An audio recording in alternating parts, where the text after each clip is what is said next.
Ron,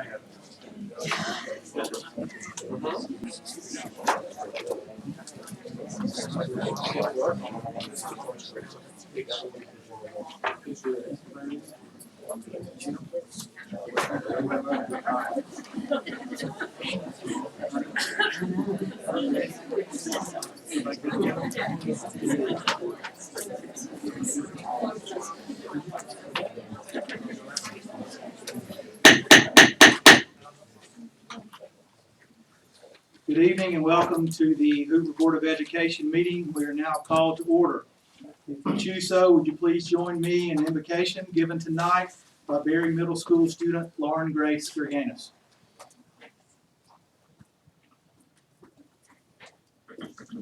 Please bow with me. Lord, thank you for this day.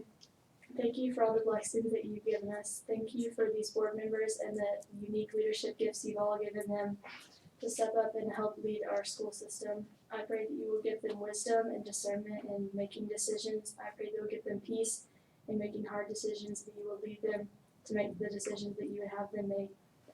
Thank you for this day, and I pray that you all keep us safe. In your name we pray, amen.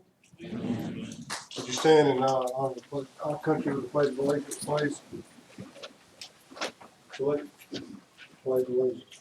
To the flag of the United States of America, and to the republic for which it stands, one nation, under God, indivisible, with liberty and justice for all.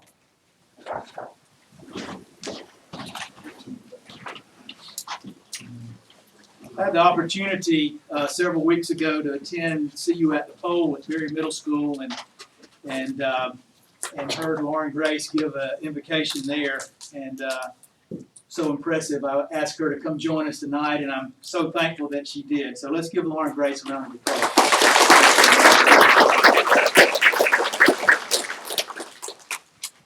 Ms. Goodwin, will you please call the roll to establish quorum?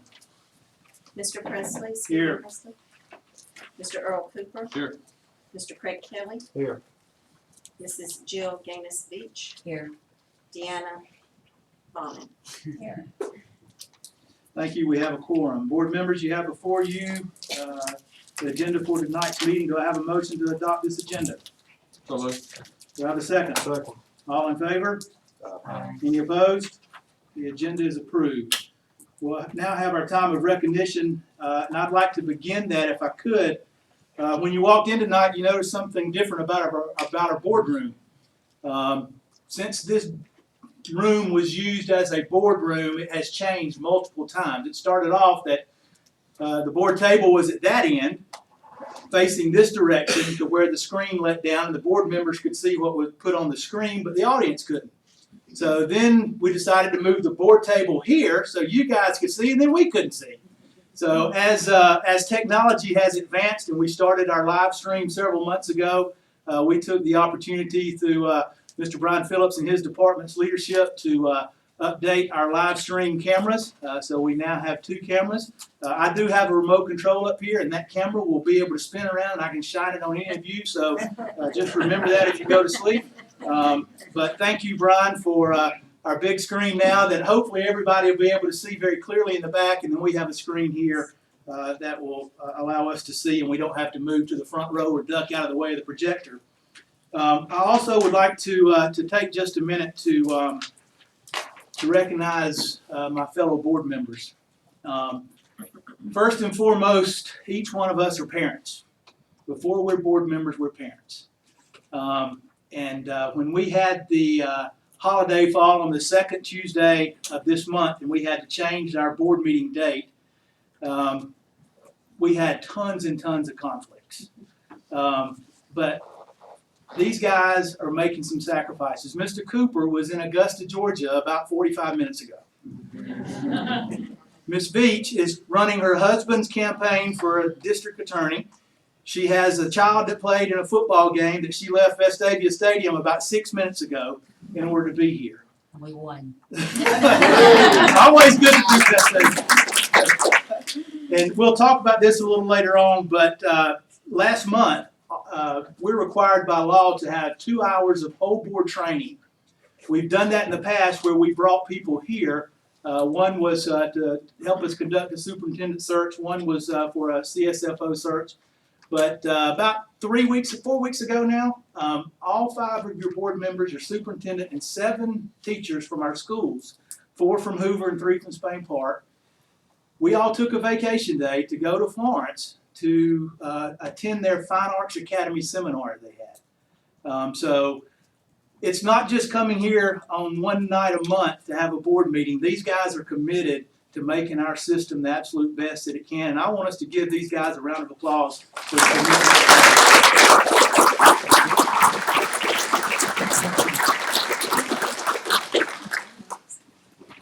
I told him he went too, so he deserves something. Thank you. My mic is not on. Hello, hello. I just got to talk louder right here too. Sorry. Mr. Gaston, you have time of recognition. About this time each year, we recognize our outstanding academically talented students from the National Merit Program. And tonight with us is Miss Cindy Bond, Hoover High School, Mr. Tracy Prater from Spain Park, if they would come up and lead us into this part of the program.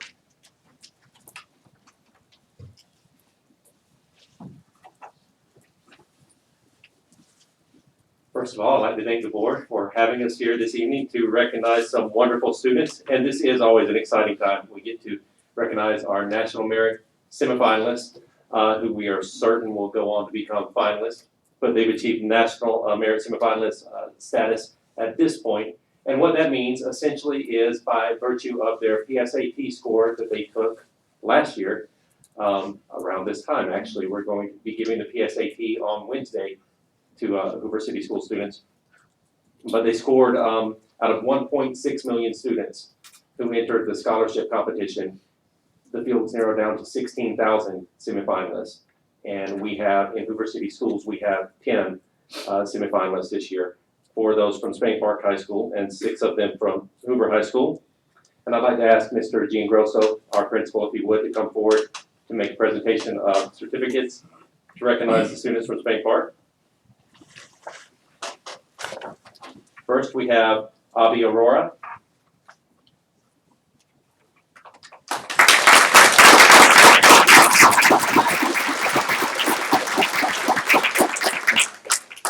Maggie Baldwin.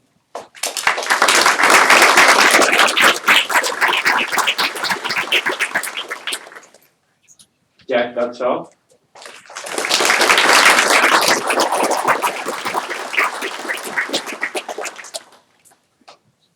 And Nate Rogers.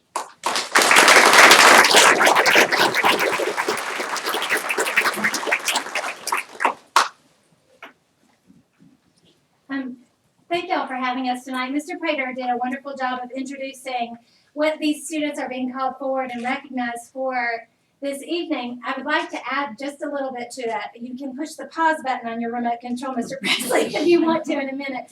But I think it's really important to also note that these students are much more than just a test score. As Mr. Prater said, they are incredibly bright. Matter of fact, top percentage of the nation test takers.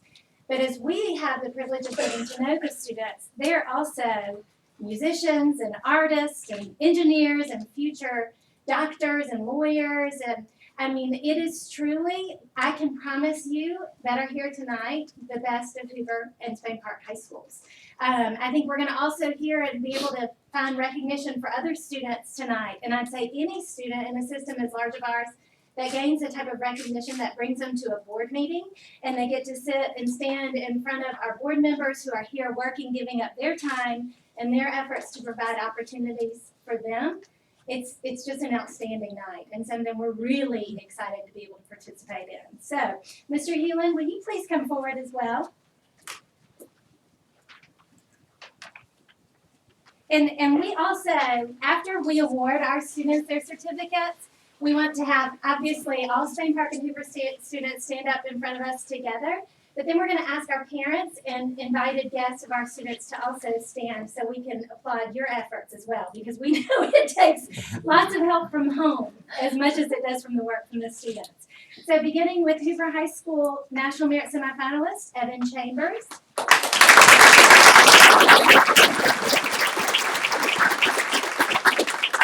Miriam Massoud.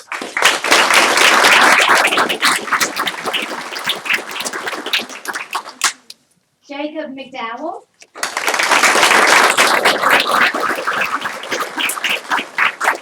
Nathan Hoong.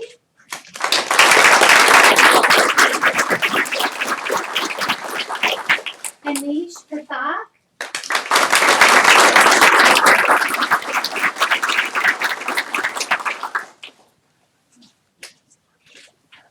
Amy Jung.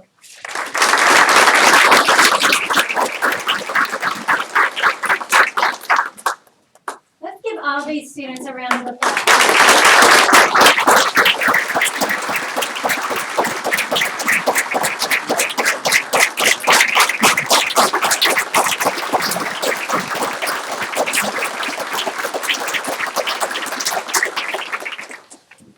And I know the students are going to want to personally turn and thank our board members as well. As they're doing that, we'd like to ask the parents and family members to please stand and be recognized. If you are a parent or family member of one of our students, you can raise your hand.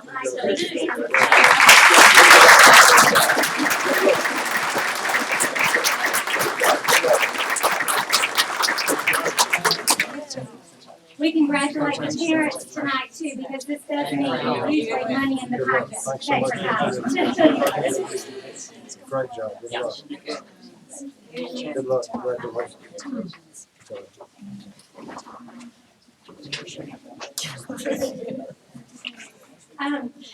Because these students are incredibly busy and athletes and artists and all those fabulous things I mentioned, we're gonna let them go home and get to work on some of those activities that they're doing. But again, we congratulate our students.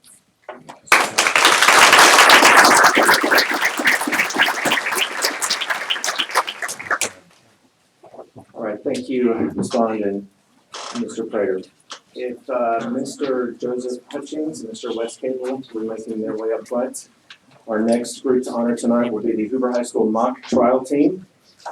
They recently traveled just 3 or 4 weeks ago to San Francisco, where they made a top 10 national finish as representing the Hoover High School mock trial team. This is an international invitation only competition, and our students were up against their counterparts from all over the U.S. and as far away as South Korea. So very talented team. They had to construct 300 plus pages of legal material and 93 exhibits, I believe. So a lot of work here. And if Mr. Hutchings, you can explain more. Thank you. I don't have much to add to that except to say that this being a board meeting and me being an employee, I would love to take credit for everything they've done. The truth is, these planes fly themselves. These students started practicing on their own volition during the summer break in June, and we showed up to help coach, but they wrote the direct examinations. They mastered the expert testimony. They mastered the federal rules of evidence better than, I'll be frank, some lawyers I've seen. We were there to help and to provide advice, but everything these students accomplished was really that, their accomplishment. We're very proud of them. And now, if the students themselves will come up, we will recognize you one at a time. And starting with Lily Gunther, Canada.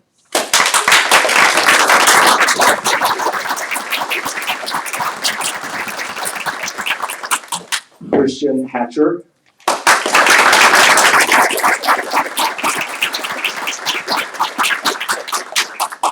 Paula Jarisi.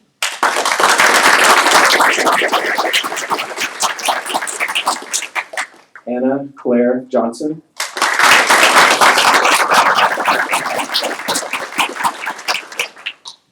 Annie Massia.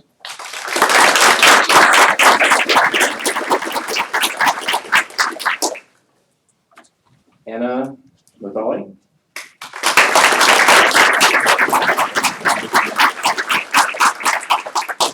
Victoria Nickel.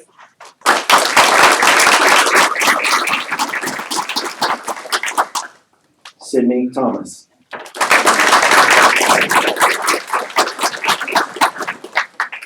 Brittany Waldrop.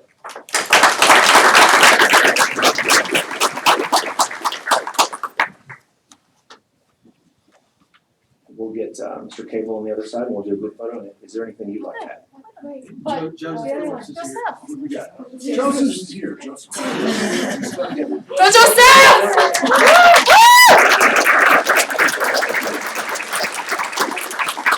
We didn't see Joseph. We're sorry, Joseph. I would just add two things very briefly. First of all, this young man who has joined our program just the last few years has done a terrific job with these students. He gives them all the credit, and they deserve a lot of credit, but his coaching and his guidance and his ability to work with them has been a godsend. And the second thing is we want to thank and remember the consistent and always there help of our principal, Mr. Hewlin, to help make all this, and this, especially this travel possible. Thank you, Mr. Hewlin.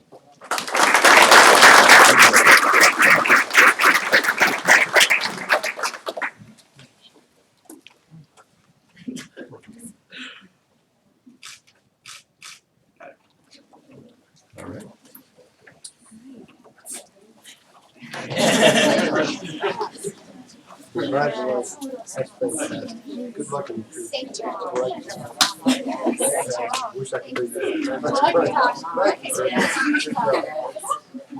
Thank you. Congratulations.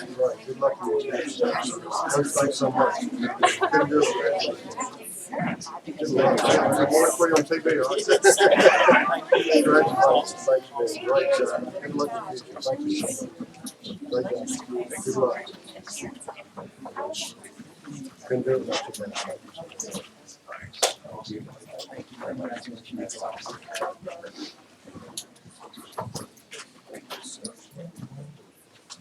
All right.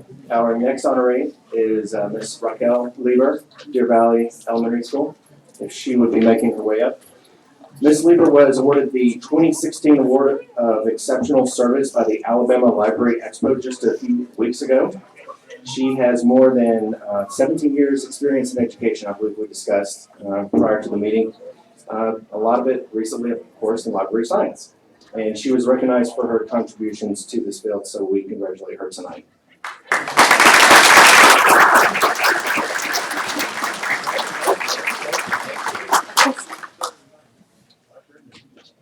Oh, that's true. Thank you so much. Thank you. Thank you.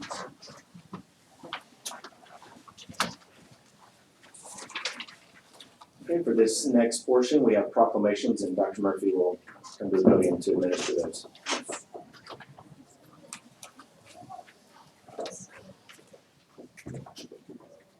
Board members, I very selfishly want to be the person to acknowledge that this month is National Principals Month, and I need the gang to come join us. So all of our principals, come on up. October every year is an acknowledgement of the work of our principals, and in our proclamation, I just want to share part of the proclamation with you as they're making their way up.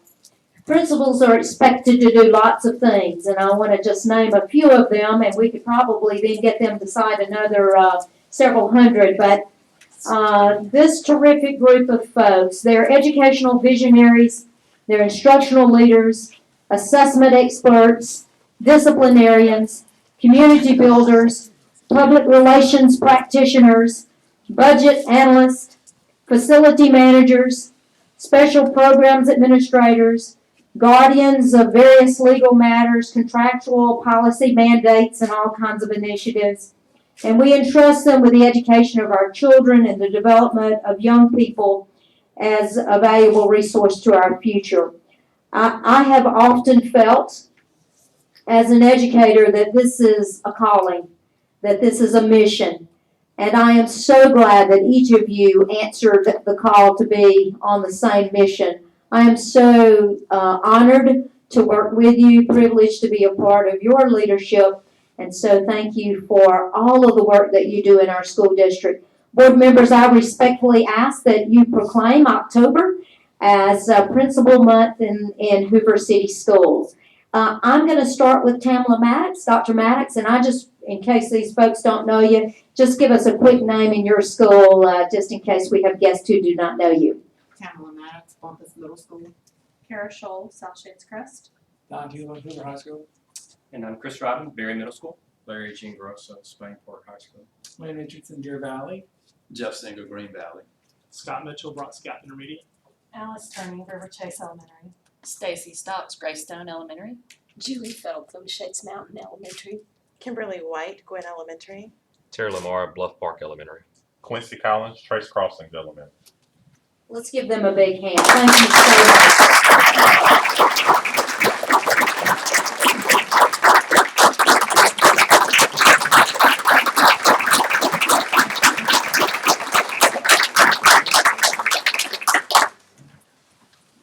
Well deserved. Thank you, ladies and gentlemen, and thank you, board, for allowing us to have a proclamation honoring them.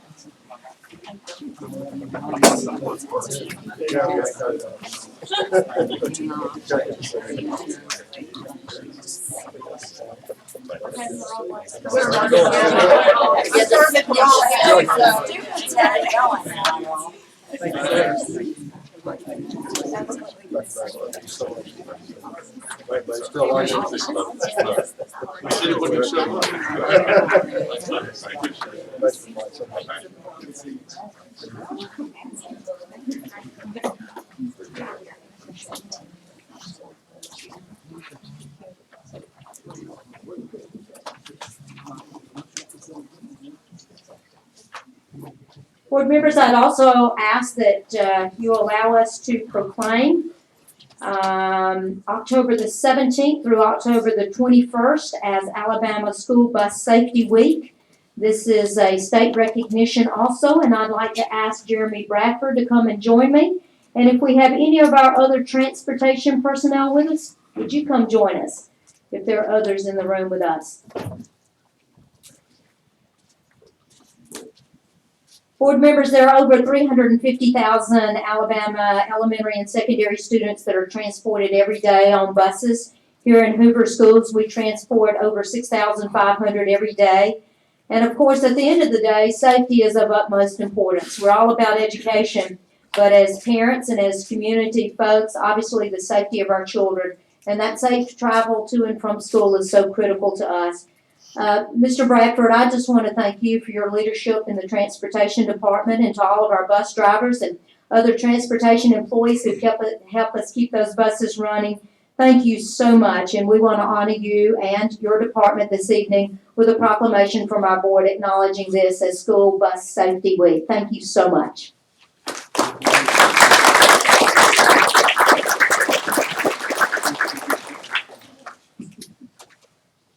October is just filled with all kinds of proclamations, if you'll allow me one other. This is also, October is recognized by the Alabama State Department of Education as State Parent Involvement and Visitation Month. And I'd like to ask a couple of people to come up and join me. One is Dr. Deborah Smith, who works with us with our Parent Involvement and Engagement Program through Title I.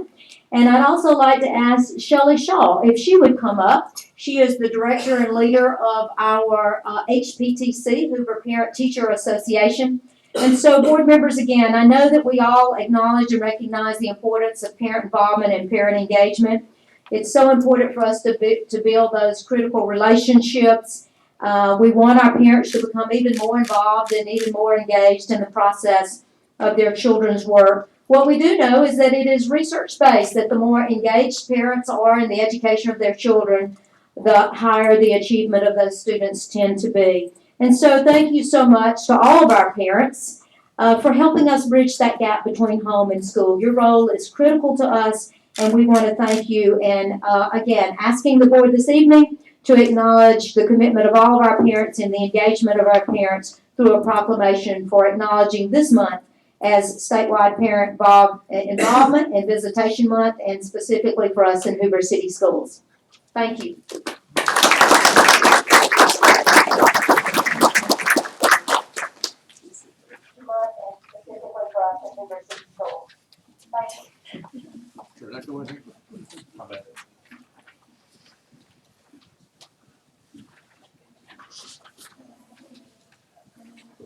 For this next portion of the agenda, I'd like to call Assistant Superintendent Dr. Ron Dotson up for a special presentation. Dr. Robbins, if you join us. Passing of the Colonel.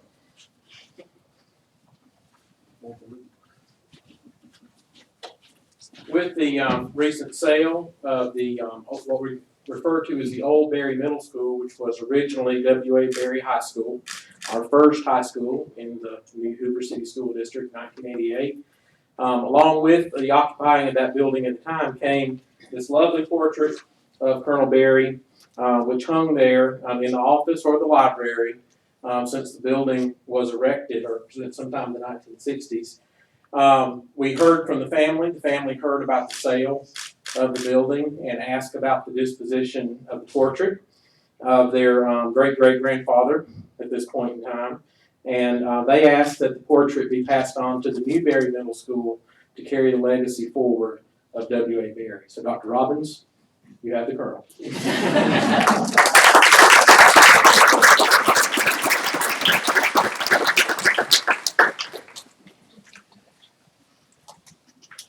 Thank you, Mr. Gaston, Dr. Dodson. As I've said before, the time of recognition of honoring our students and teachers never gets old. It is awesome to have a full boardroom to be able to recognize our students and faculty and administration. We now have our time for public participation. Do we have anyone that wishes to speak?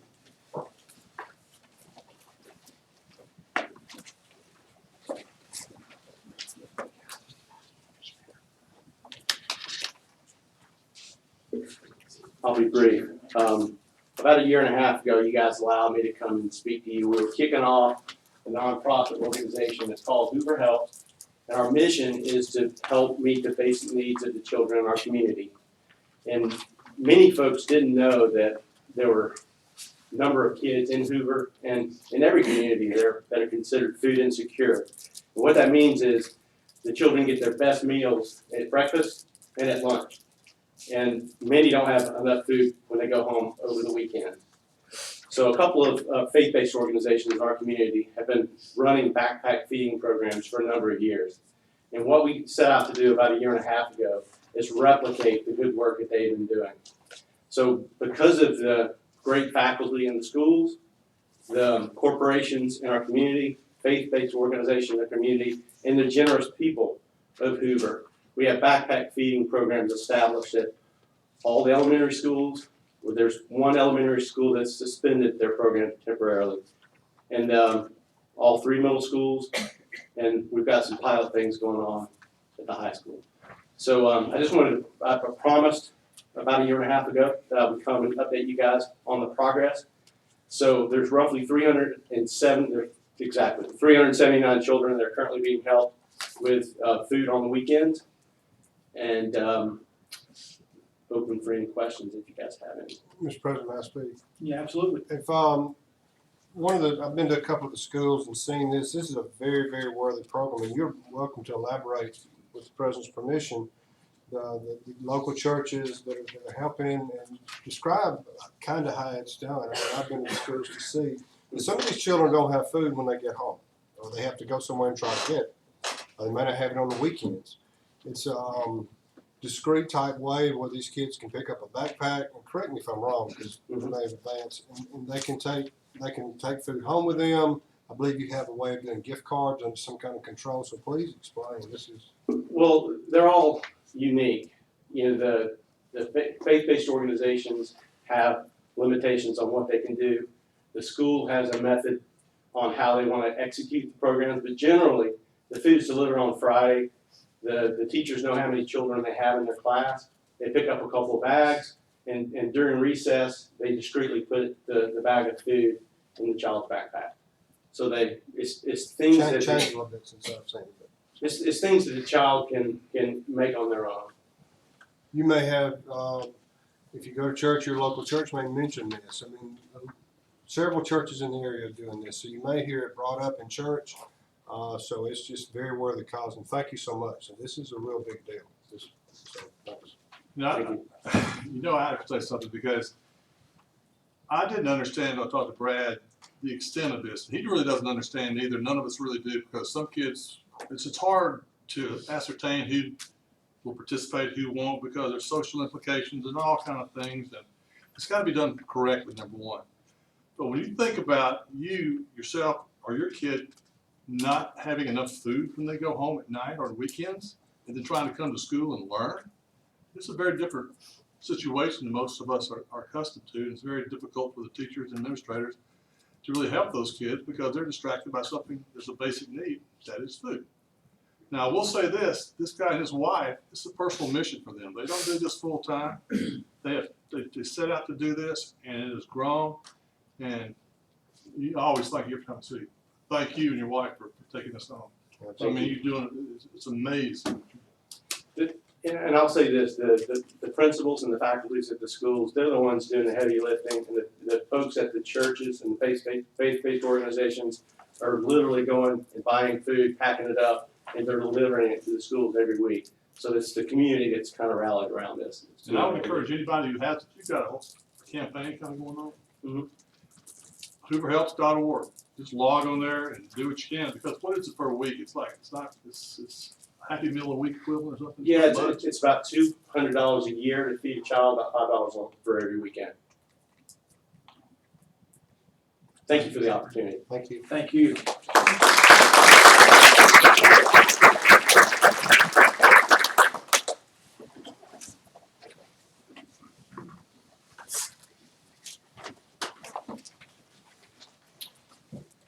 Hello, my name is Robin Schultz. I'm at 348 Albemarle Drive.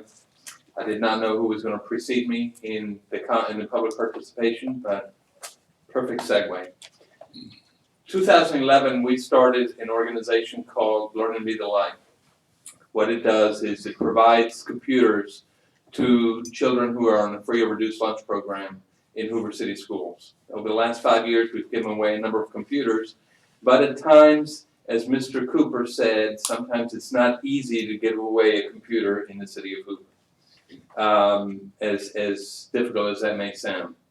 Last Friday, unbeknownst to us, an email went out from the schools, from all the schools, talking about Learn and Be the Light and what we are able to offer to the students who are on the free or reduced lunch program. I want to give you an update of what happened in the last 3 days.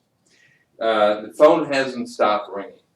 Okay, we've given away so far 19 computers, 10 laptops, helping 44 students in a matter of 3 days.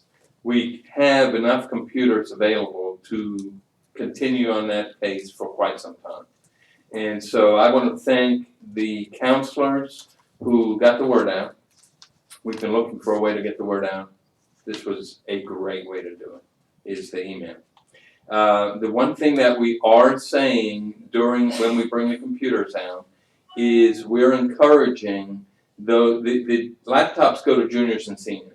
Okay, we give them even though they already have a Chromebook, it's not a Windows-based device, so what they are receiving is they are receiving a Windows-based device that is fully loaded with Windows 7 Professional and Microsoft Office 2010 Home and Business. These are theirs to keep, so it's theirs to keep. The one thing we're encouraging them to do is to take the ACT not just once, but multiple times, because we all know that the only score that counts is the high score. And the more they take it, the more they're going to have an opportunity to raise that score. The cost of the ACT is $35, but I was told tonight that any of the students that are on free or reduced lunch can get a waiver for it. So we're going to encourage them to take that. But again, we want to thank the counselors that sent out the email. We're manning the phones, and we'll give away as many computers as we can. It's awesome. Thank you, Mr. Schultz. Robin, can I have one question? Is this your organization 501(c)(3)? Not yet. Okay. No. If you donate a computer or laptop, you're gonna have somebody that can wipe it as clean as. What we do is first, you're not donating it because you're not getting a tax write-off, you're giving it to us. What we will do is we'll do a Department of Defense wipe on it, which wipes all the information on it. What we prefer to do is to remove the hard drive and hand it to the person giving us the computer. That way all their data is safe. If they don't, we make sure that none of their data goes to the new I've got recipient. two you can have right now that work. Thank you very much. Thank you, Mr. Schultz. Any other public participation? Board members, you have before you the minutes from a special call board meeting of September 6th and September 8th, and the regular board meeting of September 12th. Dr. Murphy?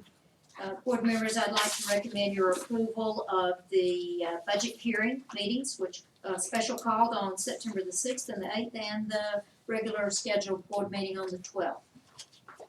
Thank you, Dr. Murphy. Do I have a motion to approve the superintendent's recommendation for the approval of these minutes? So moved. Do I have a second? Second. Any questions from the board?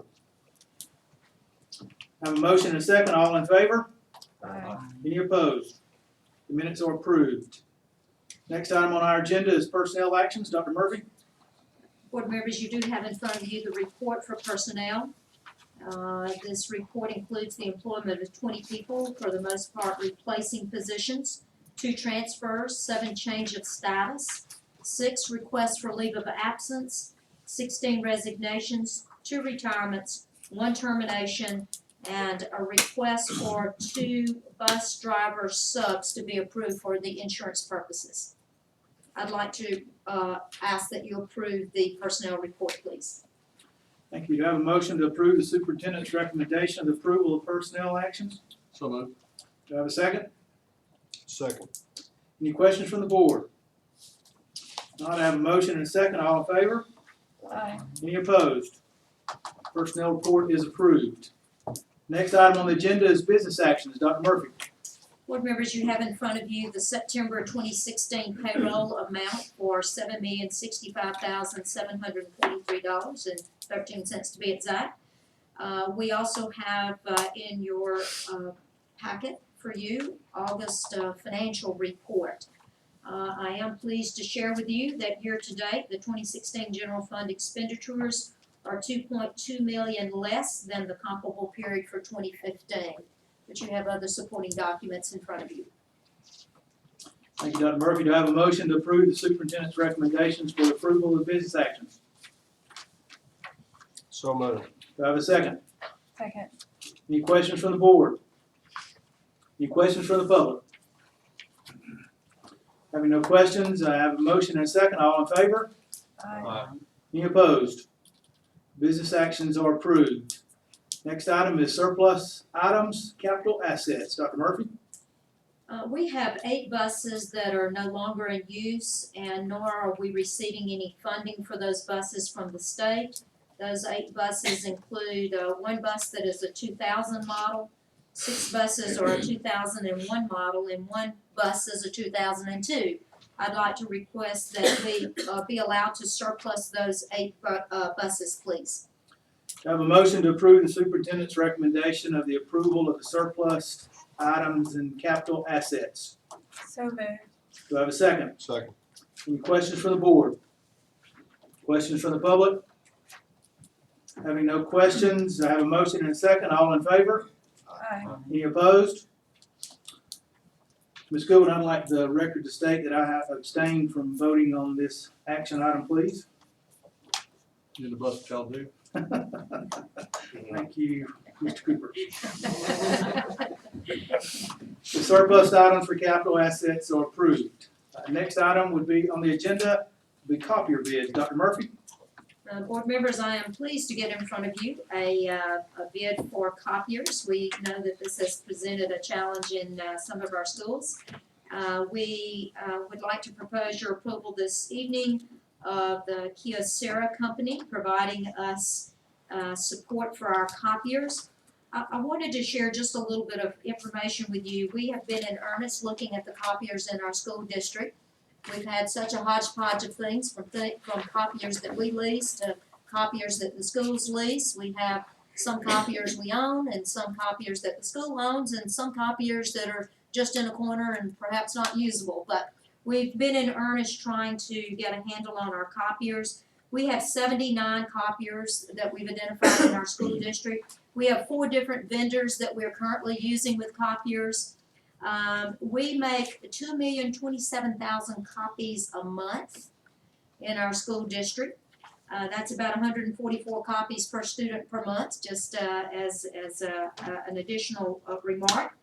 And our copiers cost us somewhere around $230,000 to $240,000 annually. So this is something we wanted to study, get our hands on, understand a little bit better. And so we have a bid before you for the company, Kyocera. Tina Hancock and Dr. Simmons have done a great deal of work in leading us in this research and study, and very comfortable to bring this recommendation to you this evening. What'll be a little bit different is that we're not concerned about how many copiers per se, but how many copies are being made. And this particular bid that came in for us per copy for black and white was less than the other bids, and Kyocera also met all of our expectations and the obligations of the bid. Thank you, Dr. Murphy. Do I have a motion to approve the superintendent's recommendation of the approval of the copier bid? So moved. Do I have a second? Second. Any questions from the board? In other words, we don't own the equipment then, right? We will not own the equipment. We will not be responsible for toner and maintenance. We simply are paying a charge per copy versus us owning and or buying toner and or trying to maintain. I believe in this particular contract, there's a 2-hour turnaround time from the time we say, hey, this machine is down, to the time someone should show up to provide us some sort of service. And if we have to call the company, these are repurposed copiers, so these are not new, but if we have the same problem with a copier on 3 different occasions, they take that copier out and bring a new one in. So we're not in the owning copier business, we are just paying per copy that will be made in our district. So a little different approach, a little different angle. We don't have to deal with surplus sales, That's can't write it exactly off, we right. can't write it off as an asset anyway, so. That's right. That's great work. I know that's, copier business is tough. It's like buying a used car almost. And lots of really good time, effort, and energy has gone into this with our staff, Oh, and yeah. I'm grateful. Thank I you. mean, look at the price differential, it's huge. And Go ahead. the representative is here just in the event. Uh-huh. Any questions from our public? Having no questions, we have a motion and a second. All in favor? Aye. Any opposed? The copier bid is approved. Next item on our agenda will be the policy revisions and new policies due to legislation. Dr. Murphy? Board members, we shared this with you last month, and what you have in front of you are 5 revisions to policy and 3 new policies. And all of these policies, the revisions and the new policies, are coming straight to us from our last legislative session in the spring. And this has made its way through our policy committee. And so what we've provided for you is the current policy with the proposed language. All of this language has been vetted by AASB's attorneys. And as a matter of fact, we didn't find the need to reinvent the wheel, so we've just taken the language straight as it was vetted from the attorney. Dr. Simmons, again, has been involved in this process and is prepared to share with us should you have any questions about this, and or to just give us a few quick bullet points on these 8 policies as you may feel the need to have them. Thank you, Dr. Murphy. Do I have a motion to approve the superintendent's recommendation of the approval of the policy revisions and new policies due to legislation? So moved. Do I have a second? Second. Any questions from the board? Yes, Mr. President, if I may speak. I spoke with Dr. Murphy prior to this meeting this evening just to bring to light. We had, I believe from Montgomery, some language that came out a few days ago. It's recently come out again about employee gifts. So I would like to have that on the table to discuss possibly next month. Because Christmas is coming up, and it's always a problem, and we want to make sure that that is specified in here for our parents. Absolutely, and just to add to that, when this legislation first passed, we were left without any knowledge as to a definition for de minimis value. So it was the next legislative session before de minimis was defined as not more than $25. And now this is back in front of the Ethics Commission. It's my understanding, based on a text that we took a look at before this meeting, that December the 7th, the Ethics Commission plans to make some statements as to any residual impact of a change on us as public school. And I do realize that timing's tight as we think about Christmas, but that's on December the 7th. I believe our board meeting is on the 12th. So we certainly should be able to talk more definitively about any impact on us. Very good, thank you. Any other questions from the board? Any questions from the public? Having no other questions, I have a motion and a second. All in favor, please say aye. Aye. Any opposed? Policy revisions and new policies due to legislation is approved. Next item will be our capital outlay plan. Dr. Murphy? I'd like to ask Tina Hancock if she would come and just share some information with us. Board members, as you know, we are required to have a capital outlay plan that is submitted to the state every year. And during the conversation of our budget hearing, we shared some information with you about some directions that we believe that we should go. And we want to more clearly define capital outlay for you and make sure that we're headed in directions that are acceptable and appropriate to you. So I've asked Ms. Hancock if she'll talk about that a little bit, and then would like to get the approval of the board, if that's your pleasure, for us to move forward with some capital outlay projects. In the last few years, we have really not invested significantly using our capital outlay. It's been more of a position of holding that money because that money could be flexed in some other ways. But it's kind of like owning a house. Every now and then you've got to stop and reinvest some money in the house. You've got to put some paint on it and got to fix the steps. And so that's where we are as a school district. We want to suggest to you that it's time for us to start looking at our buildings and our campuses and invest some capital outlay. So with that said, Ms. Hancock, would you share with us, and board members, unless you see better than I can't see that, but you do have that on your interactive. Ms. Hancock, can everybody see this from the back? Excellent. Good job, Mr. Williams. Good, Mr. Phillips, good job. Could have lost your job over that, bro. You only get internet service here, that'd be great. I'm sorry, Ms. Hancock.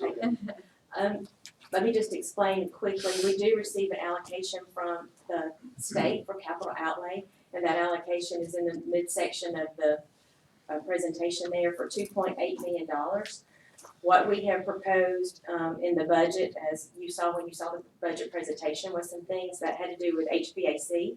We're at that point where we are having to replace items and upgrade some things. We also have some a door replacement, some roofing projects that we need to do to maintain our buildings. So these are some things that we had proposed during the budget to basically just maintenance items that we need to take care of.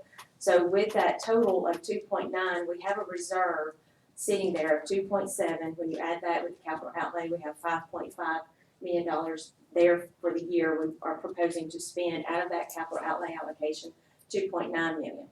The bottom section is some things that we would like to propose as from the proceeds of the sale of the Berry High School property. Some things that need to take place because we need to upgrade and take care of things, as Dr. Murphy said. High school track, Spain Park, Hoover High School track, Spain Park High School track, Hoover High School turf, Spain Park turf, and the Hoover High School band room. Those items, as you can see, total $8.1 million, and those would be paid for from the proceeds of the Berry High School property. So as you see, these are some things that were added just because of that sale of the property, but things that we think are definitely needed and definitely desired, of course, from our high schools. May I just add a couple things? Sure. Board members, when we look at the Hoover High School track, it was in 2000 that track was resurfaced 16 years ago. The subbase for that track dates all the way back to 1994, and the turf at Hoover High School was 2005, so 11 years ago for the turf. At Spain Park High School, the track was resurfaced in 2007, 9 years ago. The subbase of the track dates back to 2001. The turf at Spain Park High School is 9 years. It was put down in 2007. So when you look at turf and track, what we're told by those experts that spend time and invest in those is that if you can get 10 years, you've done well. And as it relates to Hoover High School, we've exceeded that. And at Spain Park High School, that's exactly where we are with a 10-year life. Obviously, one of the differences would be that Hoover High School plays at the Met, and Spain Park High School plays on their turf regularly for their home games. I would also add to this that what you have here are estimated costs, so there's nothing particularly definitive. We've tried to overshoot a little bit. And I would also add that when we're thinking about the turf, we gave consideration to the concussion padding. And we think that's very important for the safety and the well-being of our athletes. So the price is a little bit more because we do want to be safety-minded about replacing that turf. So again, thank you for the work that's gone into this. It's time for us to give attention to our tracks and to our football turf. Mr. President, can I speak, or just, would you rather me wait? If you'll wait, we'll have a time for questions here in just 1 minute, please. Do I have a motion to approve the superintendent's recommendations for the approval of the capital outlay plan? So moved. Do I have a second? Second. Any questions from the board? Yes, just a couple. You explained the age that Hoover High School not being used as much as Spain Park because of football primarily, but you're saying because it is older. Is that correct? So Yes. it's up for, Mr. Hewin, you might could speak on this at Hoover High School. It could be true at Spain Park too. Haven't we, where's Mr. Hewin? Haven't we missed a regional opportunities for regional track meets because of the condition of that track? It is in bad shape. Anybody that walks out there has got the problem. With the triathlon and triathlon, they told us HSA that they won't come back to that because of our track and our turf. Okay. And you have to remember too, with our turf, all of our other teams play on that except for Washington, so it is used by ninth grade and freshman teams too. With a lot of use of rentals for a lot of lacrosse, Yep. which will probably become a sanctioned sport pretty quick. I think so too. Thank you. Yes, the track is in terrible condition. It's almost dangerous. Is it, this is like a curveball high and tight, but if we talk to, not that the baseball champions, anyway, if we talk to the city about their turf endeavors and possibility of partnering with them and getting any better pricing on this? Yes, we have been at the table with the city to talk about how we might collaborate and connect with them. And so I'm gonna remain extremely optimistic that we've overshot some things here and that we'll be able to tag team with them and see some significant savings. The other thing too, on the $6 million estimate for the band space, can you elaborate? I think it's important that everybody understands what is coming down the pipe in terms of expansion of the band program, and what a phenomenal thing I that see, is. and there's the right guy back there to talk to us. I mean, I'm so really. glad to see Ron Fitzpatrick. The approximate square footage on this would be about 10,000 square feet. But Mr. Fitzpatrick, please, feel free to share with us. You have a terrific band that just continues to grow. Talk to us about your numbers and why you at this current time can't even practice with all of them collectively. Well, we have been very fortunate in that both Bumpus and Simmons, the programs have been thriving. And a few years ago, we did a growth analysis based on students that were in our program from 6th grade all the way through our seniors. And things have been falling right in line with what that analysis was in terms of the percentage of students that are coming up from the middle schools to the high schools. We're significantly greater than 300 students right now at the high school level. And it's not just a matter of space for them to rehearse and have instruction, but it's a matter of storage for the instruments, safety in terms of getting that volume of students in to get uniforms and out in preparation for loading buses. The facility was just never designed for a band of our size. We're very grateful for the students we have. It's a wonderful problem to have.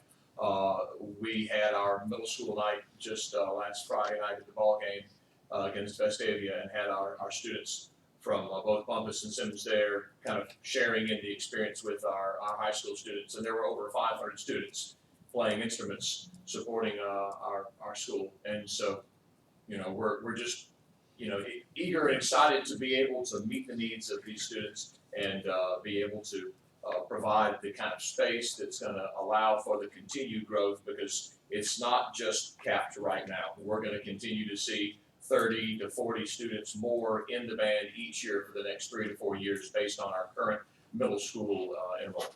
In the next 3 years, how many marching members do you think you'll have to do? I think 3 years from now, when 3 years from now, with our auxiliary members, we'll be knocking at the door of 400 students. How many people in the $1 million band? 400 will be equivalent to the $1 million band. And if the numbers continue to grow at the middle school level, it could exceed that. I think a real neat thing, you mentioned the middle schools. Friday night when Hoover was playing the other schools they were playing, when the band went to go down and perform at halftime, the students sort of filled, the Simmons and Bumpus students filled in that area. We were sitting with a couple from the opponent's town, and they just went wow, because as they continued to play and whatnot, it was very impressive. And I think, was it just Simmons that did the national anthem at the band contest Friday night? Yes. And got a standing ovation? Saturday night we had Saturday night, our I'm sorry. Hoover Invitational band marching contest, and we had, you know, participating bands from all over the Southeast. And to start our evening session, the Simmons band played the national anthem, and our judging panel, that was a conglomeration of professionals from all over, mentioned to me that sounded a little better than half of the high school bands they had heard that day already.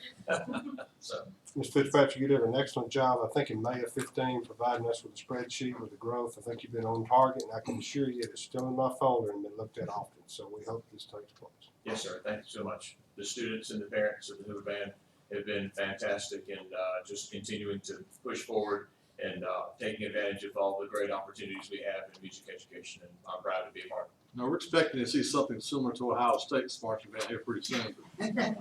We're working on it. I have a question, Mr. Hobson, Mr. Wilbanks, on the HVAC control software upgrade. Can you elaborate a little bit on spending $1 million for an upgrade system? Yes, sir. The majority of the system we have is up with an R2 platform, and that system is no longer supported. We can't get a license reissued for a JACE or for a UNC, and so we're at a point now where when those systems fail, we're going back to thermostats.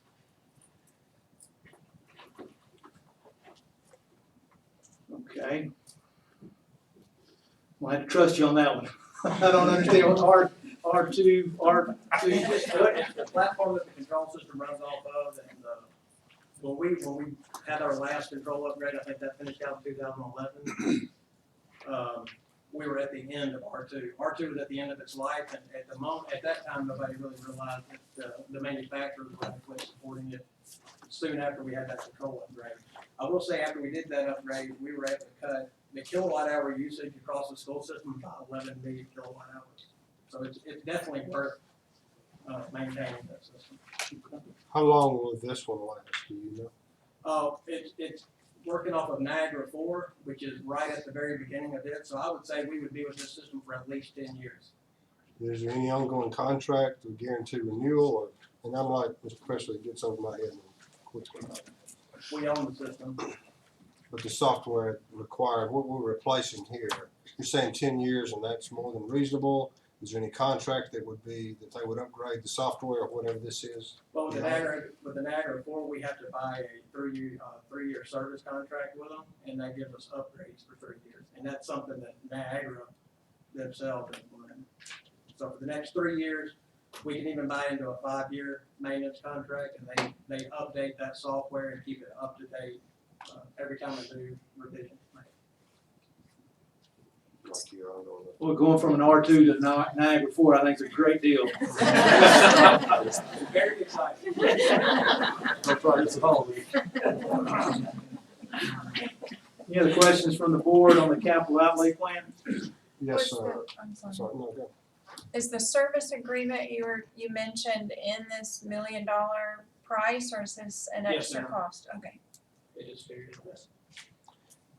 And this is a plan that can be revisited, because a lot of this is gonna have to be approved, bid, so this is Oh, required by yes. law, okay. Yeah, we're asking you to give thought to what we believe to be our priorities. We do, we've provided you with estimates based on some research, not just speculation and guesswork. But we just simply wanna make sure we're heading in the directions with our capital support that you're expecting. Any other questions from the board? Any questions from the public? Yes, sir, Mr. Singer.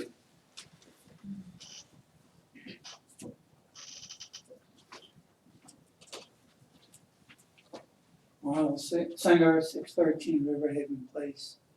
With regard to the turf, I would suggest getting together with SFM, who are the people who are gonna be the facilities managers for the sportsplex. And they're involved with many athletic facilities that service the youth of, in various parts of the country. So their connections, first of all, for knowing the difference in quality between the different turfs and the best pricing. So that could be quite valuable. On the HVAC control software upgrade, the 11 million kilowatt hours that was saved was over what period of time? Mr. Wilbanks?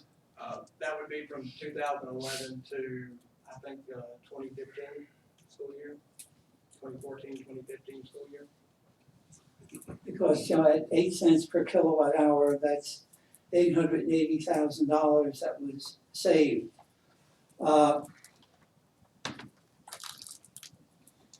So, which is very close to the $860,000 that the system cost back in, I believe it was 2010. So we've in essence picked off the low-hanging fruit. It just seems as though when you have a $125,000 Brock Gap chiller control system, it's not an integrated control system overall. And considering where technology is these days, I think we have to look a lot harder to see what is available. I presented some information to Dr. Murphy with regard to some investigations that I've made, and I hope that's gotten consideration. But we have 3,800 HVAC units throughout the school system. Yeah, that is a correct number. Some of those HVAC units are quite old and not efficient at all. I personally, if at all possible, would like to see as much money going into replacing the oldest HVAC units, because we surely should be able to make 20-25% savings on each new HVAC unit because of the greater efficiency and the lower horsepower that these would be rated at. So I would suggest the board consider those quite significantly. We are talking about savings considerable amounts of money. The low-hanging fruit we've already picked. Thank you. Thank you, Mr. Singer. Just to note that we do have on this plan $500,000 for HVAC replacements. I would love to see a couple of $1 million for HVAC replacement. Also, on your comments concerning the turf, Dr. Murphy and myself have talked to the city, had conversations with the city as well as both of our high school principals and athletic directors about how we can work together, not only in the purchase of the material and the installation of it, but as well as the maintenance going forward. So Okay, thank hopefully you. we're working in that direction of implementing those as well. Any other questions from the public? Having no other questions, we have a motion and a second. All in favor? Any opposed? The capital outlay plan is approved. The next item on the agenda would be the bond underwriter. Dr. Murphy. Board members, again, I want to acknowledge Tina Hancock and her work with looking at bond refinancing. As you may recall, we have 3 current bonds. The bond that we can, at this time, refinance is a 2005 bond. And Ms. Hancock and I have been at the table with 5 different companies and would like for her to just briefly share with you that work, and we'd like to make a recommendation for a bond underwriter. Some of the things that we've been talking about are the different savings, and so even though we don't know exactly what the savings will be until we go to sell with these bonds, we're looking at what we propose to be about $1 million plus savings over the length of the loan or the life of the debt, basically. So the companies that you see here, and we've even listed contact names that we've talked with, listed the different percentage of fees, and the percentage of fee is based upon per bond sale. So that's what that percent is actually for. There are different, almost all the companies would provide, research into what they think is the best route to go as far as those bonds. But another thing that I wanted to look at, not just the fee, because you want to get the best deal also, is some of the things were, I reached out to pretty much all CSFOs in the state and got an overwhelming recommendation for Raymond James. I also had talked with several other people that had used them in other areas, and they were very pleased with that service as well. Another thing that we did like was their basically what is called their security. These companies don't necessarily have to have a security, but it is based upon their capital, what they have in capital, and they have $17.3 billion that would be their risk if something were to go wrong. They would cover our debt if that was to go, something would happen. And another thing that they did talk about that I was impressed with is they would actually be watching this other bond, the 2010 bond, and giving us advice down the road as to what we could do with that as the call date comes due. So those were some of the things that I was very well pleased with, not just Raymond James, but all of them, but specifically Raymond James. So board members, I would say kudos to all of these folks who came to the table with us. I would like to recommend that we use the underwriter Raymond James for our 2005 bond refinancing. Thank you, Dr. Murphy. Do I have a motion to approve the superintendent's recommendation of the approval of the bond underwriter? So moved. Do I have a second? Second. Any questions from the board? Yes, sir. Ms. Hancock, is the Avalon renewals, are they affecting this rate? What did they tell you? They said that it necessarily would not affect this rate. When this bond was done in 2005, and of course part of that was renewed in the 2010 as well. And so what we have is remaining, what was left of that 2005 bond, is that was already looked at that point. So they know that is coming up when they do these ratings, but looking at the history, they could say that we were still secure in that, moving forward with that referendum. The fees I see here, there's no ongoing maintenance fees. This is the cost of the bonds, period. We're not gonna get revisited with costs for audits except where required by law, so this is it. Yes, sir. The only thing that we would be paying is principal and interest from here on out. Which is set. Exactly. Now, you said $1 million worth of savings over the life of the bond issue. Yes, sir. Would be, what, 30 years? No, we're looking at 10. Yeah, okay. The next question is, in discussion with Raymond James, are they giving you a percentage rate on the bonds to determine that 1 million? Well, everybody has given us a percentage rate. It's looking to be around, 2% is what we're, everyone has estimated. But again, depending upon the market, and there may be slight fluctuations, as we know, that happens, that, nobody wanted to actually give us a specific quote because we don't know until the day of that sale. When would that sale likely occur? We would like to have that done before the first of the year. So once the board approves, we would actually hit the ground running, hopefully Wednesday. Okay. And at what point do you incur an obligation to follow through on your commitment to do this? Well, let me just cut to the chase. What's happening right now is the bond market is floating, okay? And interest rates and bond prices are inverse. As interest rates go up, which they are, bond prices go down. So you have to sell more bonds, and so if there's not a way to lock in and know exactly that you do have $1 million worth of savings, there's got to be some tipping point in there at which you say, guys, we're not going to play this game because it's not working. This whole election thing and Fed and all that around it is just going swirly, and I'm not a bond expert by any means, but I'm reluctant to obligate without knowing specifically what it is and not wait to the sale because it is chaotic right now. You could lose that $1 million. I mean, that's not much over a 10-year period. $100,000 a year on how many? What's the denomination of the bond? How big? 14.6 million. Okay.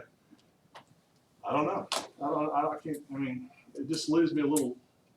And we can wait if we get to that sale date and we see, well, the savings are not going to be, what we expected. We can wait.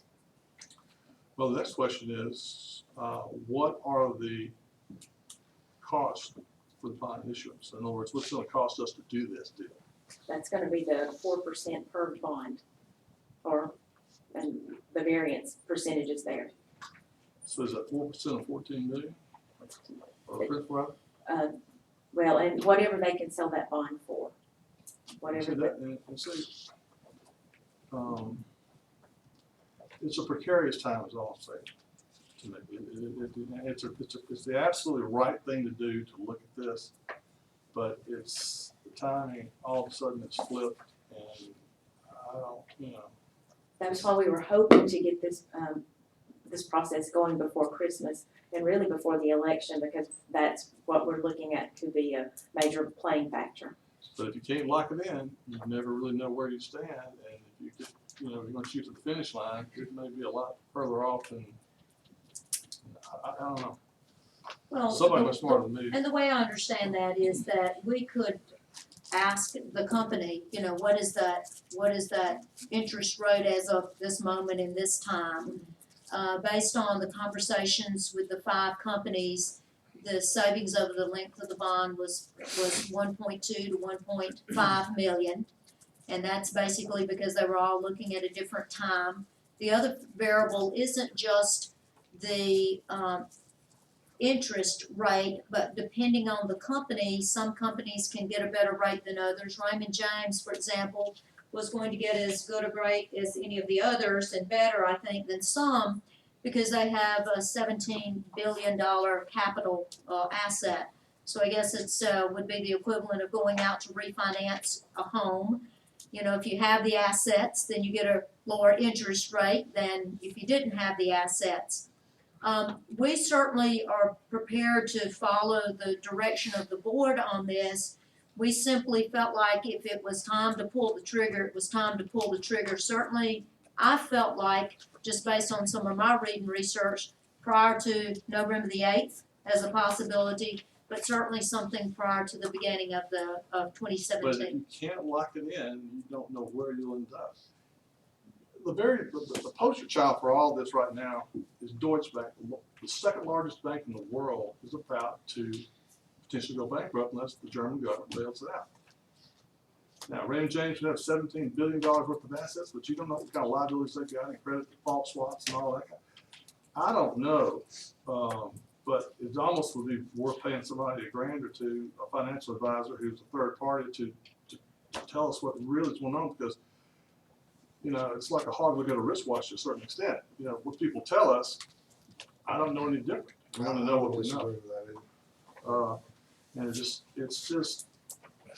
I just hate to see that $1 million evaporate and go through this whole exercise, and it costs us money, but we don't make any money back in. But again, you guys have done more due diligence about this than I have.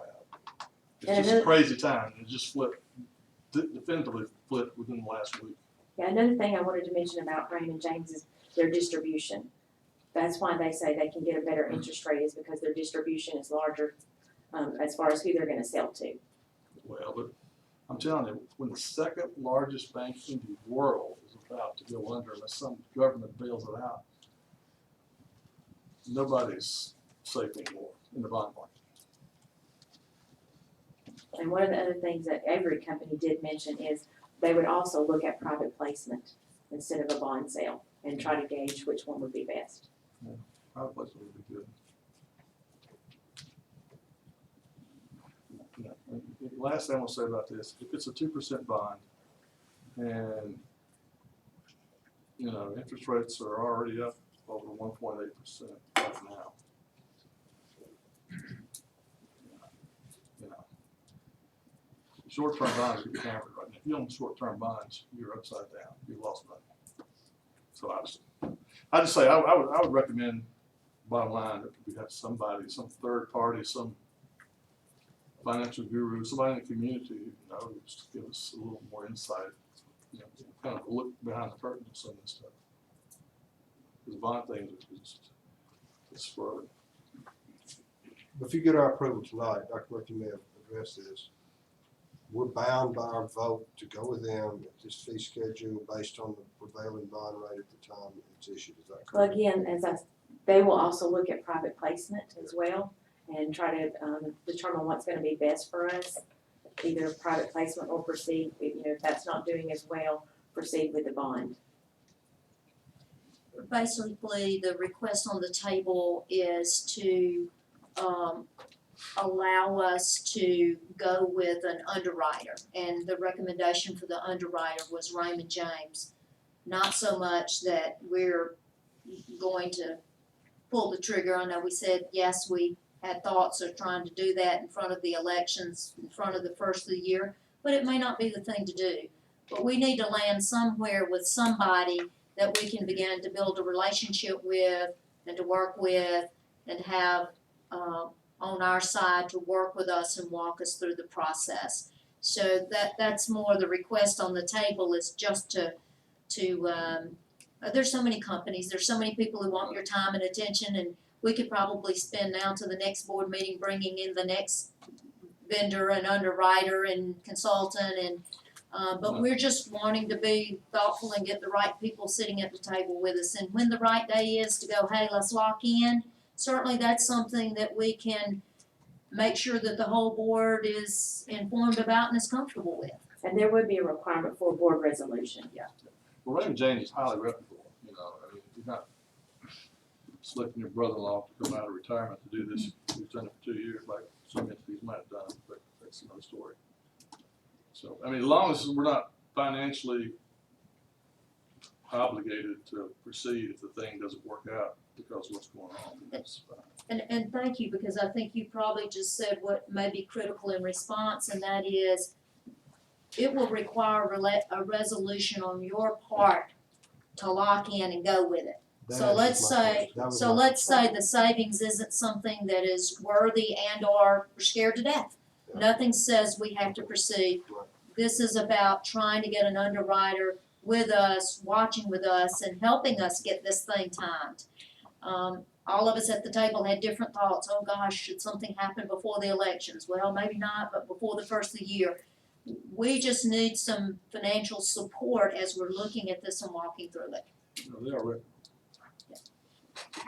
Any other questions from the board? Any questions from the public? Mr. Singer?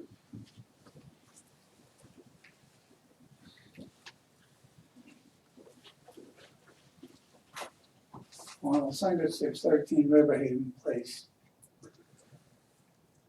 There are three options that the board has.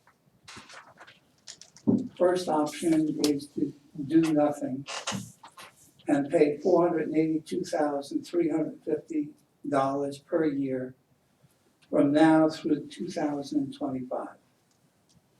At that point, 2 years worth at $9,108,700. We're talking quite a bit of money.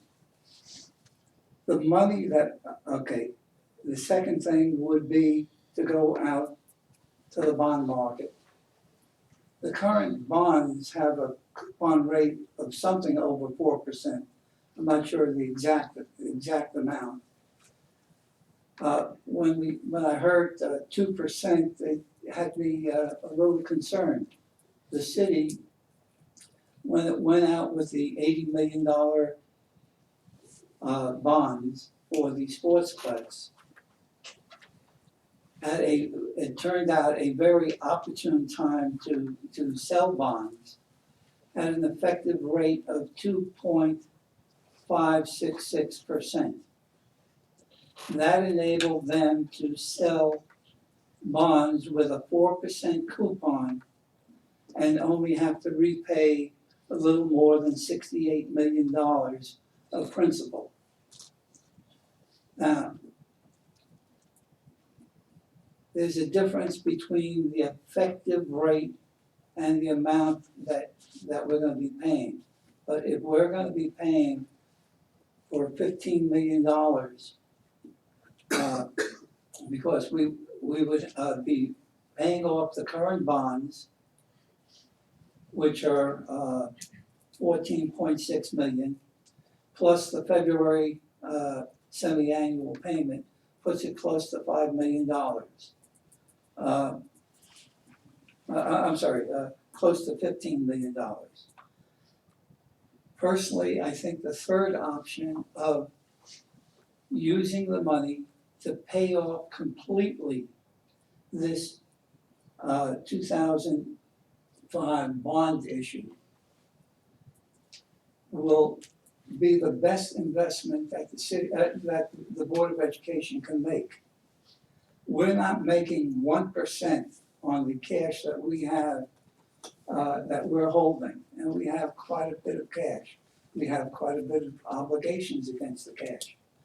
But to me, it's a very simple decision as to what to do. Instead of paying for 10 years principal and interest, you're just recasting it, hopefully saving $1 million. You can save a lot more than $1 million by investing and truly paying off this bond issue, and it will make room for future bond issues that come up there. And I'm certainly looking forward to anything that we can do about the $109 million worth of bonds. I do know that on the $52 million worth of bonds, we can't pay because those were refinanced. As it stands right now, we cannot pay them off until 3 years before the bonds are finally completed. So there's almost another 10 years before we could do that. You could actually pay those off. You would have to move them from a non-taxable to taxable, but you can do it.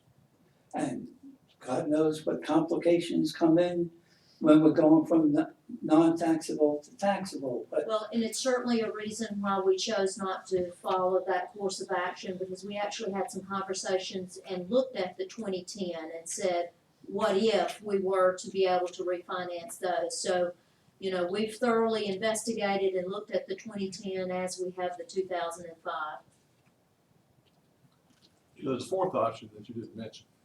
You know, you could reissue the bonds, you can build reserves, pay the bonds off, or you can make additional principal payments on the bonds and reserve the flexibility for your cash flow should things go swirly 2 years from now.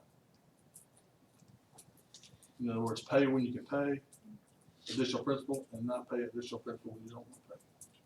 One of the things that we were doing, which was part of the whole strategy, is as we're looking at, and I forget our year 2020, when we're pushing how much money, how many millions of dollars during that time frame, what we were trying to do is to find a way to, sort of spread that out and not have these great big $20 million, I believe was the amount of payment. So part of the strategy was looking across time and not having a period of time where we were gonna have these substantial,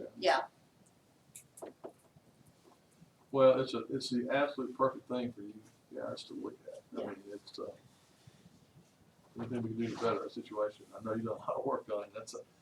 It's almost a mystery, a murder mystery of sorts. Trying to get to the bottom of it all. Thing is, look at what you're doing with the money that you have right now. What can, in essence, give a return far better than what we're getting. But you can't, I don't think you can do that totally, Arnold, because it's like me, if I want to replace my air conditioner, I've got to keep money in reserve to replace it, because, I can't just invest that money, do something else with it, and all of a sudden. We're not paying off all the bonds, we're talking about one, remember, there's been so much kicking the can down the road, which is why on these 2005 bonds, we have almost $500,000 worth of interest only for a number of years before the last 2 years in which, we're really being hammered. Yeah, I agree. Interest only is, just so that we could, if we had someplace better to invest the money, I'd say great, but we don't. Thank you. Thank you, Ms. Singer. Any other comments from the public? Having no other comments or questions, we have a motion and a second. All in favor? Any opposed? Bond underwriter is approved. Next item on our agenda is a resolution for the superintendent's contract. Board members, you have that in front of you. As you know, the state legislators passed a pay raise for teachers and administration personnel. Dr. Murphy's contract reads that all raises must be approved by the board, and after consulting with our legal counsel, we have to come up with a resolution that's in front of you. Mr. Johnson is here, so do you have any questions about the resolution? Any questions from the public? Do I have a motion to approve the recommendation for the approval of the resolution of the superintendent's contract? So moved. Do I have a second? Second. Have a motion and a second. All in favor? Aye. Any opposed? Resolution for the superintendent's contract is approved. Dr. Murphy, new business and superintendent's report and information.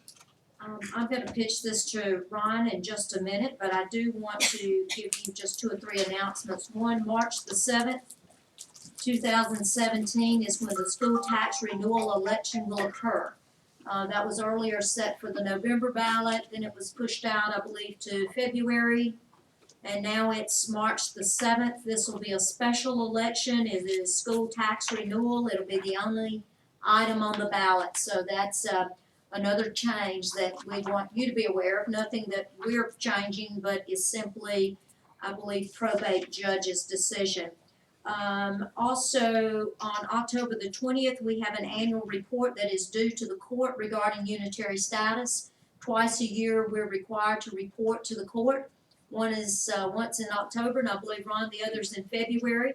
And so we will submit our report. It will be there. It will be on time. It will be a little bit before time.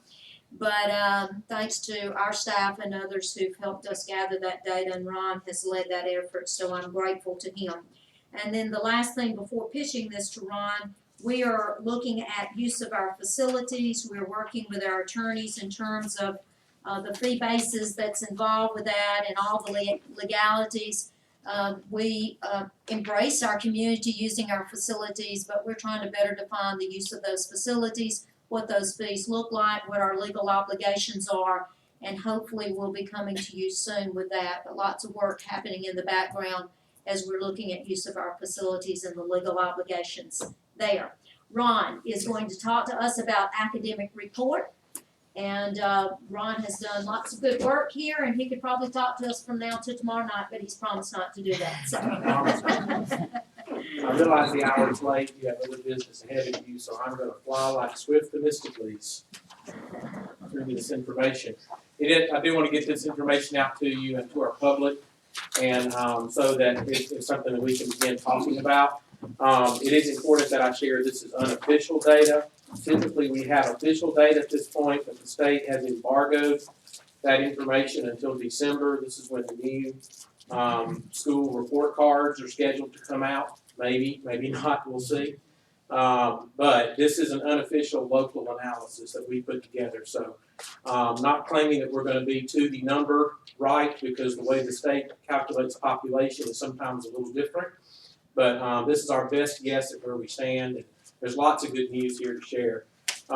This section, all this is going to be available tomorrow on the website in PDF form. So again, I'm going to fly past some of this detailed stuff. We're actually under 3 different accountability schemes at the federal level. No Child Left Behind is currently in the process of transitioning to the Every Student Succeeds Act. But in the meantime, the No Child Left Behind law still has effect in terms of our student reporting data. We are under 2 state plans, one by the State Board of Education, which is Plan 2020, and one by the Alabama Legislature, which is the A to F report cards, which are scheduled to come out this December for the first time. The following slides give you lots of details about those specific accountabilities. This is a draft mock-up of what the new state report card will look like. There'll be a different report card for K-8 schools and for 9-12 schools. The numbers that are shown here and the percentage weights are not accurate. Those have not been approved by the state board. Neither has the points that would earn an A or a B or a C or a D. So we don't know what the grading scale is. We don't know what the percent layouts are. We do know that not all the categories will be included in December. So I've got those marked in red here. That's data that won't be available until December of 2017. At the 9-8 level, there's a couple of additional categories for graduation rate, college and career readiness, and you see those indicated on here. So those mock-ups are available. I've also included definitions. I've shared this for the last several years as we've made this transition to college and career readiness as being our measure of proficiency, what that means to our curriculum, and how we in Hoover set our academic targets. Basically, we're following the Plan 2020 model. This is the college readiness definition. Remember that, based on ACT, but we also look at our AP, IB, and our students who are taking college courses. Career readiness, and our targets are based on Plan 2020, whereby we take the baseline year, calculate the difference between that and what the ideal results would be by the year 2020, divide that in half, and then divide that into steps. This is an example for a basket weaving career readiness score that you would see how you would go about determining what the year 2020 goal is and then the annual targets to get there. That gives us the ability every year to compare our actual performance to our target for that year and then to report a success factor. Obviously, if you meet the goal spot on, that would be 100% success factor. In the area of achievement, achievement means students meeting or exceeding readiness benchmarks by grade level. The state reports student scores in 4 categories, levels 1, 2, 3, and 4. On the Aspire test, which is given in grades 3, 8, and this past year, to 10th graders for the first time, begins with students in need of support, students who are close, students who are ready, and students who are exceeding. Levels 3 and 4 are considered proficient, but obviously level 4, those are the students who are operating at above grade level for that particular subject. It's been a long-standing criticism of standardized testing that in the area of achievement, we have to recognize what we're really doing is comparing a 7th grade desk in 2015 to a 7th grade desk in 2016. There are different students sitting in those desks, different students with different backgrounds and abilities, And so whenever we look at achievement, we have to remember we're comparing a grade level of kids to a different grade level of kids who are moving in and out of those levels. Mark that in contrast to learning gains, which we're going to look at next, which is a newly available measure. We've just had that measure as a result of giving the Aspire test in Alabama, and it makes a huge difference in what we can tell about what's happening with students. In the area of English language arts, English has the lowest college readiness threshold, so proficiency is typically high. Dr. Adams doesn't like me to say it's easy. It's not easy. It's just a lower readiness threshold. You have to earn an 18 on the ACT to be considered college ready in English. In 2016, 61% of U.S. graduates were considered proficient on the ACT. Only 51% of Alabama graduates were considered proficient. And our 3rd through 8th graders and our 10th graders, 83.5% of our students are on track to be college and career ready in English. That's a success factor this year of 99.9% based on our target. We've gained 3% in this area since 2014. I've also included here our at-risk group proficiencies. This is the disaggregated data that will be reported as part of the No Child Left Behind Act information. But I want you to hold this picture, if you will, and when we get to learning gains, we're going to see a very different picture of these kids. This is a breakdown by grade level. Again, this will be easier to see when you can see the PDF. It distributes by each grade level, the need support, closed, ready, and exceeding. Obviously, the greener or the bluer the color, the better. And what you don't want to see is a lot of orange there on the left-hand end. In the area of mathematics, which has been our primary improvement focus for the last 3 years, this has a much higher college readiness threshold. So at 18, a student has to score a 22 on the math section to be considered proficient. This is aligned with the college algebra course, which is what we call pre-calculus. In 2016, only 41% of U.S. graduates were considered proficient in mathematics. And in Alabama, only 23% are considered proficient. You may have heard Mr. Sennett talk the other day about a strategic problem in Alabama with mathematics, and that's certainly evident in this data. With our 3rd through 8th graders and our 10th graders, 67.2% of our students are on track to be college and career ready in this area. With our target being 65.4%, that's a success factor of 102.8%. We've improved 10.4% in this category in 3 years. Those are almost cheating level results. I assure you we're not cheating, but it certainly looks that way. And these are the performance of our at-risk groups in that particular category. This is the distribution. I have a major concern at 10th grade. You can see the orange there is significantly larger than in the other grade levels. This is the first year we've given the Aspire to the 10th graders. This is receiving the highest attention from Mr. Hewlin, Mr. Gene Grosso. At the high school level, we have a new curriculum in place for our 9th grade Algebra 1. We've seen this drop off from 8th grade to 10th grade for a couple of years in other assessments and have tried to head it off coming out. But this is probably the most significant concern that I have in our district data right now, is that 10th grade math result. In the area of reading, reading also has a higher college readiness threshold, so 22. In 2016, only 44% of U.S. graduates were considered proficient. Only 34% of Alabama graduates were considered proficient. Our 3rd through 8th graders and 10th graders, 58.6% are on track to be college and career ready. We had a success factor here of 95.2%. We've improved 4.8% over the last 3 years. These are the performances of our at-risk groups in this area. The grade level results, there's no clear problem here at one level or the other. In general, this is an area that we have focused a lot of attention on math and a lot of attention on science, and now we've got to focus more attention and more priority back on the area of reading. In science, science has the highest college readiness threshold of 23.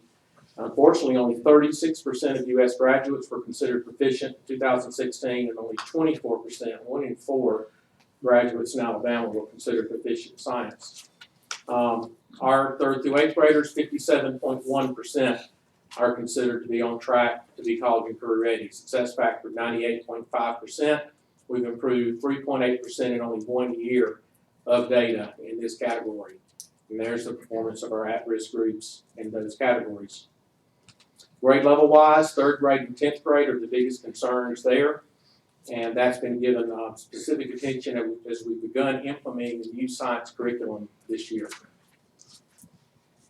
Writing, this assessment is only given to 10th grade, and it's important to understand that it measures just one particular kind of writing, analytical and formative. The subtest is required by our state to be given in 10th grade, but it is not closely assigned with the college and career, not closely aligned with the college and career ready standards for writing. So we could administer it in our lower grades, but we do not. We believe that the English subtest gives us a better measure, the language portion of the test gives us a better measure of the student's writing ability than this particular test. But for our 10th graders, this is good practice for the ACT. It is this kind of writing they're going to have to do on the ACT, even if it's not representative of all the different ways that students have to be able to write in order to express themselves proficiently. This is the very first year that assessment was given in 10th grade. 66.7% of the 10th graders were considered proficient. And there's the breakdown of our at-risk groups. These are the targets for 2017 for the area of achievement. Again, this follows that pattern that I showed you earlier in the presentation. Now, learning gains is different from achievement because now we're looking at how students in the current year compare to peers who made the same score in the previous year. Another term used for this is growth. For example, if I scored a 414 this year, or last year, I scored a 421 this year, this is going to look at all the other students who were my age, who made a 414 the year before, and it's going to compare how my 421 compares to all of those students who made a 414 the previous year. So I'm being compared to peers across the entire United States who made the same score that I made last year. And so we're measuring their relative progress compared to a population of similar peers. So we're actually measuring kid-to-kid growth, which is a lot better than measuring a desk-to-desk growth, in my opinion. Let me get a drink of water.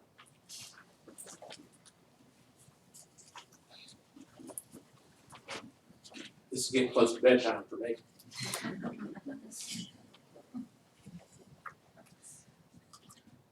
The way this works is this is think of your typical bell curve divided up into quartiles, 25% sections. The middle 50%, these are the kids that you would expect to have typically made 1 year of growth in a year. The lower 25% is considered to have made less than 1 year of growth a year. And the upper 25% is considered to have made more than 1 year of growth that year. So on the student score reports, they're going to get a score of average, low, or high that designates where they fall in this curve compared to students who made the same score that they did the year before. Across the national population of ages and abilities, you should typically expect about 75% of students to show at least 1 year of growth. So that middle 50% and that upper 25% combined make up that 75% of kids who should show typical growth. I want you to remember that number, 75%. There's a couple of cautions you have to exercise here. The data set only includes students with Aspire scores from 2 consecutive years. So we have no scores for 3rd graders, no scores for 10th graders, although we should. Those kids were measured. Hopefully we'll have that from the state in 2017. New students who come from out of state, homeschool, or private school are excluded from this for 1 year because they have to have 2 scores on the Aspire. Also, learning gains are measured independently of achievement. A student performing below grade level might and hopefully will have a high learning gain. If we found some medicine that works for that kid, resources or strategies that work, they could still be performing achievement-wise below grade level, but making above grade level gains as they progress. And we see that in our data a lot. A student could also be performing above grade level on achievement but have a low learning gain if they're bored, not being challenged appropriately. So you can see that as well. In the English area, 84.5% of our kids showed 1 year or more of growth, which is way above that typical 75% number. We exceeded our goal for this year, success factor of 101.1%. I want you to look at those at-risk groups and remember what they look like when we looked at achievement. Those numbers look a lot more similar to your national population of kids. So what that's saying is Our at-risk groups of kids performed almost as well as a typical national population of all students in terms of their growth. So that's saying that our teachers are doing a heck of a job with these kids who are struggling. So that they, as a group by themselves, are measuring very, very close to what you would expect in terms of growth for students in the whole population. So when I saw this data, I really just got to thank our teachers. They are doing the yeoman's job with these kids. This is showing that distribution out by grade level. Basically, if the blue bar is higher than the red bar, the blue bar represents the high distribution of growth, red bar represents the low. So if the blue exceeds the red, that means that the graph is skewed toward the positive end. We have higher growth toward the high end of the curve, which is good.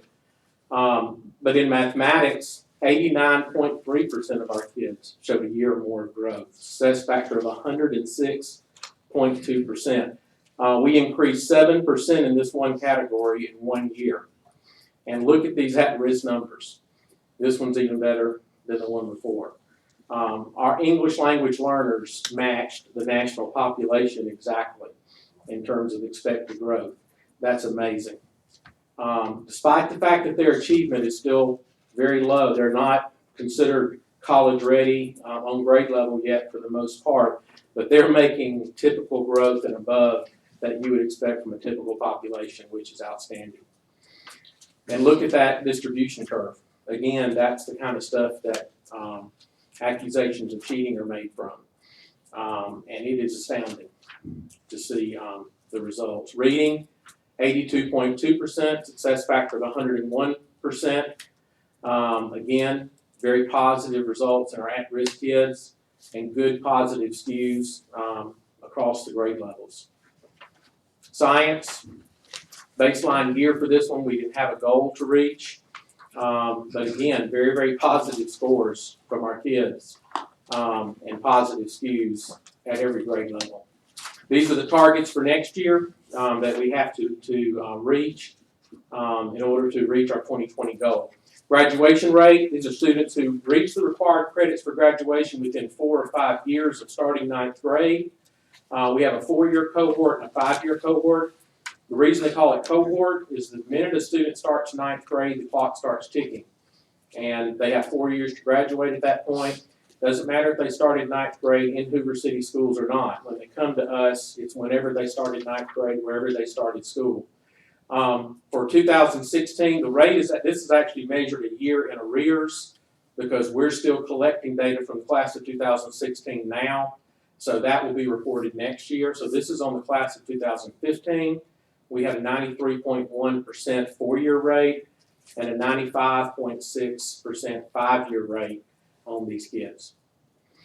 These are the targets for next year, which is always 95% for graduation rate.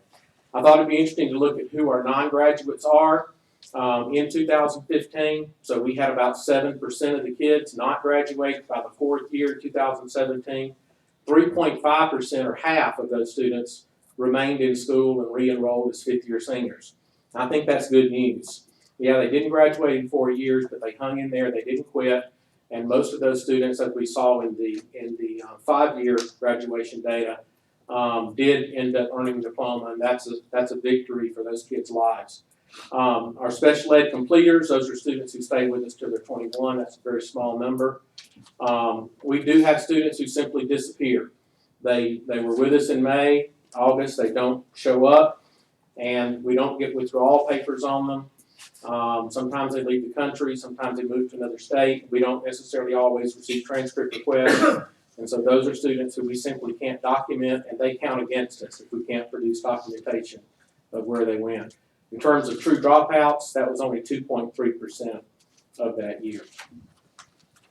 College and career readiness, these are students who meet one of the indicators for college or career readiness. The state's going to measure that at 88.4%. This is a baseline year, so no goals set yet. That'll be next year. We also looked at who was college ready or career ready.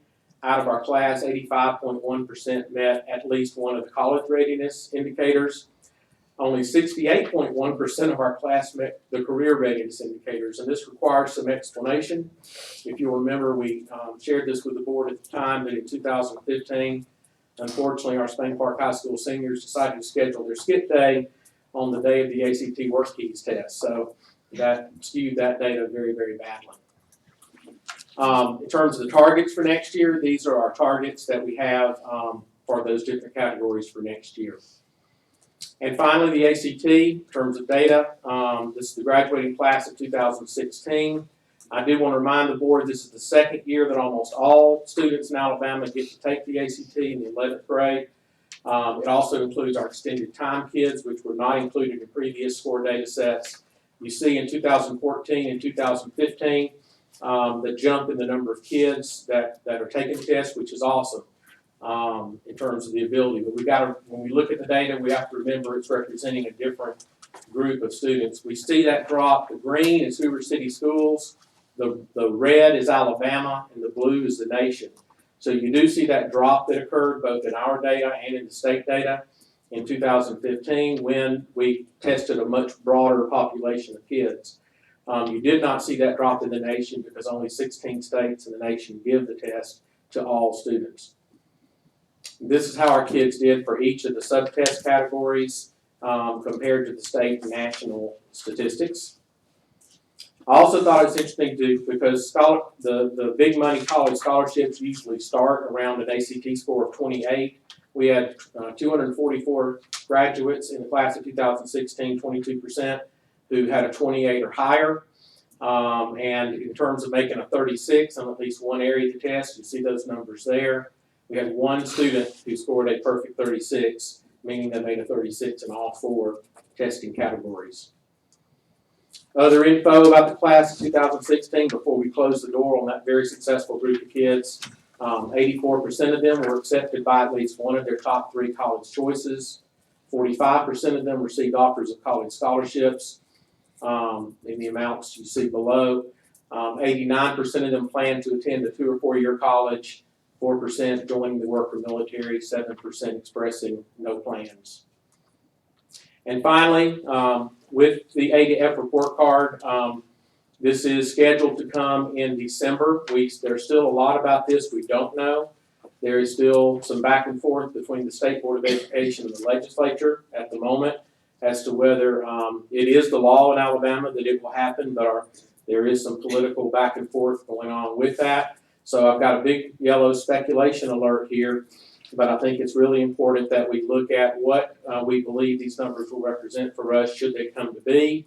We know that they're going to be weighted according to this factor, at least this is the recommendation of the State Commission in terms of what goes into the components. And if that's the case, given the numbers that I've just shared with you, these will be the percentages that we would earn in the 4 major categories.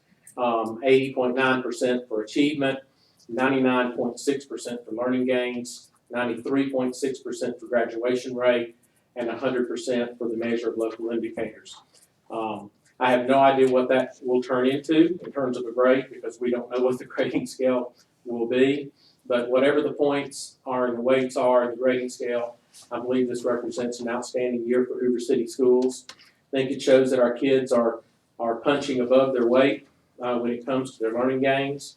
And certainly proud of the teachers, the principals who have made this possible and hope that success will continue this year as we grow.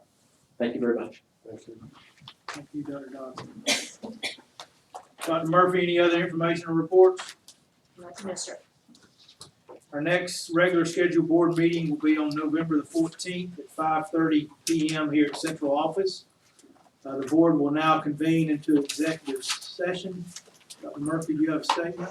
Yes, board members, I'd like for you to consider going into executive session. As you know, the Open Meetings Act requires that we meet certain expectations in order to go into executive session, and the matter that is before us clearly falls in that. We do have a declaration in writing from our attorney to enter into executive session, and that declaration will be recorded in our minutes. So if we could at this point, I'd like to request that we make executive session. Do I have a motion to meet in executive session? So moved. Do I have a second? Second. All in Mr. favor? President, would you let the record show that it's to discuss pending litigation and ramifications of that litigation? Thank you, Mr. Johnson, so noted. Do we have a second? Second. All in favor? Aye. Any opposed? The motion is approved. It is 8:55. Due to the time, this late hour, we're only gonna give ourselves a 5-minute recess. We anticipate this will be between 30 and 45 minutes. So if there's no further business, we will adjourn into executive session. I